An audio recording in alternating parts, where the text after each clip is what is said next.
নমস্কাৰ, মই জনাৰ্দন বৰা আৰু আপোনালোকে চাই আছে জেডি নিউজৰ বিশেষ অনুষ্ঠান দ্ৰুত সংবাদ। আজিৰ দিনটোৰ প্ৰথমটো খবৰেই হৈছে এটা বহুতেই বেছি গুৰুত্বপূৰ্ণ খবৰ, কিয়নো সাৱধান ৰাজ্যবাসী।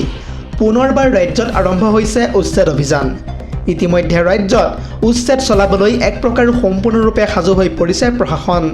আৰু এই সন্দৰ্ভত সবিশেষ জনাম ফুল স্ক্ৰীনৰ জৰিয়তে। পুনৰ জনাইছোঁ, ৰাজ্যত ইতিমধ্যে আৰম্ভ হৈছে উচ্ছেদ অভিযান 2.0 আৰু তাৰ পাছতেই হাহাকাৰ লাগিছে এতিয়া বেদখলকাৰীৰ মাজত।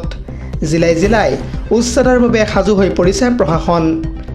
লগতে প্ৰশাসনৰ ফালৰ পৰা স্পষ্ট ৰূপত কৈ দিয়া হৈছে যে টালিটোপোলা বান্ধি সাজু হওক বেদখলকাৰী। যোৱা শনিবাৰে আমিনগাঁও, নুমলী, জলাহত কামৰূপ প্ৰশাসনে যিহেতু চলাইছিল উচ্ছেদ অভিযান।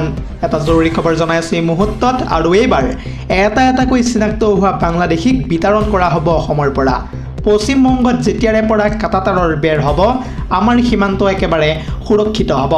1.5 কোটি 2 কোটি মানুহক একেলগে কেতিয়াও আঁতৰাই পঠিয়াটো সহজ নহয়, কিন্তু কাটাতাৰৰ বেৰ হ'লে নতুন অনুপ্ৰৱেশকাৰী অহাটো একেবাৰে বন্ধ হৈ পৰিব। ইয়াৰ পিছত ভিতৰত থকা মানুহবোৰক ধৰি ধৰি এটা এটাকৈ বিতৰণ কৰা হ'ব। এয়া মন্তব্য ৰাজ্যৰ মুখ্যমন্ত্ৰী হিমন্ত বিশ্ব শৰ্মাৰ। পৰৱৰ্তী খবৰটো হৈছে আন এটা বহুতেই বেছি গুৰুত্বপূৰ্ণ খবৰ, কিয়নো শীঘ্ৰেই যুদ্ধৰ পৰিস্থিতি সলনি নহ'লে বিশ্বত আৰম্ভ হ'ব ভয়ংকৰ পৰিস্থিতি। লগতে সন্মুখীন হ'ব লাগিব সকলোৱে প্ৰচণ্ড দৰিদ্ৰতাৰ। নেদাৰলেণ্ডৰ পৰাই বিশ্ববাসীক উদ্দেশ্যি এনেদৰে ডাঙৰ মন্তব্য কৰিছে ভাৰতৰ প্ৰধানমন্ত্ৰী নৰেন্দ্ৰ মোদীয়ে। পুনৰ জনাইছোঁ, যুদ্ধৰ পৰিস্থিতি সলনি নহ'লে শীঘ্ৰেই বিশ্বত আহিব ভয়ংকৰ পৰিস্থিতি। মানৱ সভ্যতাৰ সন্মুখত ডাঙৰ প্ৰত্যাহ্বান। প্ৰতিদিনেই বাঢ়িছে ইতিমধ্যে নতুন নতুন বিপদ। প্ৰথমতে কৰোণা মহামাৰী, আৰু তাৰ পাছত যুদ্ধৰ দাৱানলে চাৰখাৰ কৰিছে এতিয়া সমগ্ৰ বিশ্বক। ইয়াৰ উপৰিও বৰ্তমান সময়ত তেল আৰু ৰন্ধন গেছৰ ভয়াৱহ সংকটে জ্বলা-কলা খুৱাইছে এতিয়া দেশবাসীক।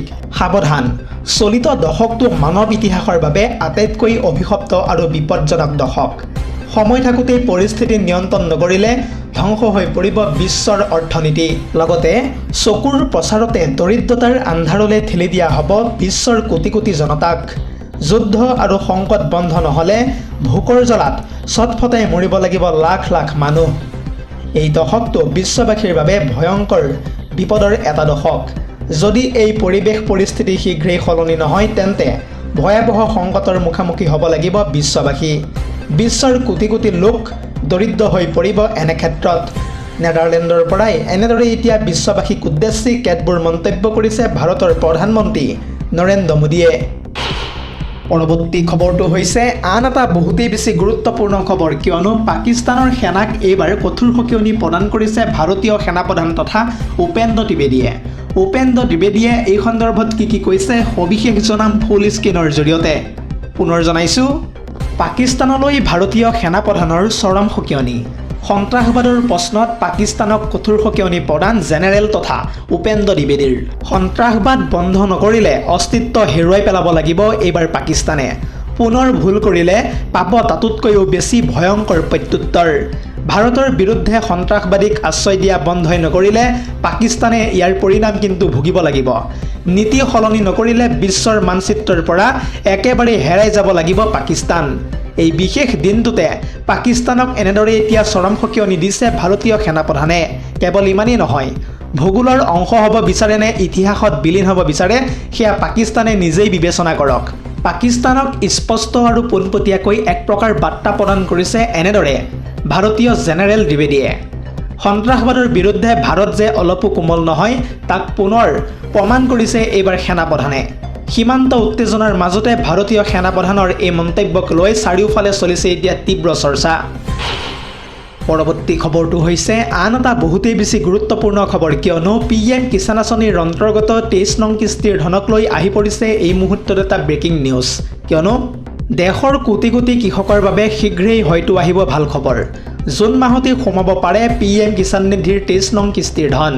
23 নং কিস্তিৰ ধন লাভ কৰিবৰ বাবে আপোনাৰ একাউণ্ট এতিয়াই এক্টিভ কৰি ৰাখক।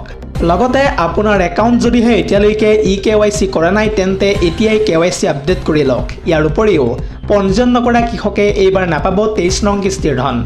জুন মাহৰ শেষৰ ফালে অথবা জুলাই মাহৰ শেষৰ ফালে কৃষকৰ বাবে হয়তো মুকলি হ'ব পাৰে PM কিষাণ আঁচনিৰ 23 নং কিস্তিৰ ধন।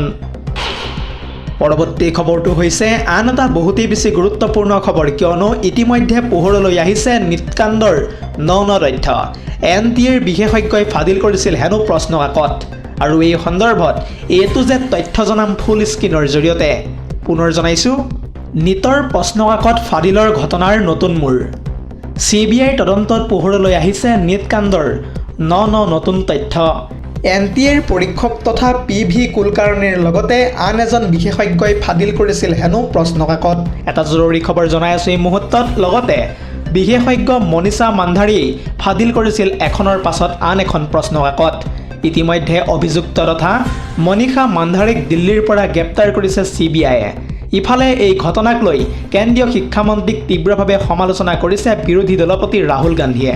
শিক্ষামন্ত্ৰী তথা ধৰ্মেন্দ্ৰ প্ৰধানকো বৰ্খাস্তৰ দাবী উত্থাপন ৰাহুল গান্ধীৰ। News desk report, ZD news.